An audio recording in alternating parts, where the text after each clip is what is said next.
కాంగ్రెస్కు దూరం అవుతామేమో, ఎందుకు దూరం కావాలి, మరి ఎప్పుడైనా మళ్ళీ 29లో కాంగ్రెస్ అవసరం రావచ్చు అన్నటువంటి విషయాన్ని దృష్టిలో పెట్టుకొని బాబు గారు ఎటువంటి యాక్షన్కి ముందుకు రావట్లేదు. జగన్ గారి విషయం కూడా అదే.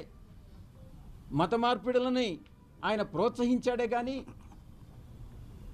కొన్ని వందల చర్చిలు కట్టేదానికి ఆయన సహకరించాడే కానీ ఆయన ఏ రోజు కూడా హిందూ మతాన్ని ప్రోత్సహించేదానికి ఆయన సహకరించలేదు అన్నటువంటి విషయాన్ని నేను అందుకే ఆయన కూడా మళ్ళీ రేపు ఎలాగూ బీజేపీతో జతకట్టలేడు కాబట్టే రేపు కాంగ్రెస్తో అవసరం వస్తుందేమో, ఎందుకు ఇటువంటి విషయాలను లేవనెత్తడం అని ప్రతిపక్షం కూడా ఈరోజు నోరు విప్పనటువంటి పరిస్థితి. దీన్ని హిందువులందరూ ముక్త కంఠంతో దీన్ని ఎదుర్కోవాలి అని నేను వినవించుకుంటా ఉన్నాను. కాంగ్రెస్కు దూరం అవుతామేమో, ఎందుకు దూరం కావాలి, మరి ఎప్పుడైనా మళ్ళీ 29లో కాంగ్రెస్ అవసరం రావచ్చు అన్నటువంటి విషయాన్ని దృష్టిలో పెట్టుకొని బాబు గారు ఎటువంటి యాక్షన్కి ముందుకు రావట్లేదు. జగన్ గారి విషయం కూడా అదే. మత మార్పిడులని ఆయన ప్రోత్సహించాడే కానీ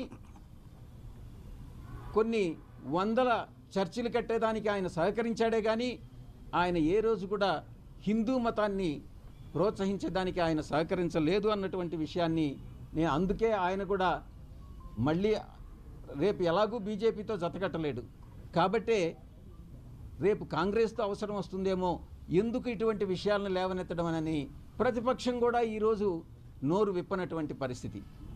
దీన్ని హిందువులందరూ ముక్త కంఠంతో దీన్ని ఎదుర్కోవాలి అని నేను వినవించుకుంటా ఉన్నాను.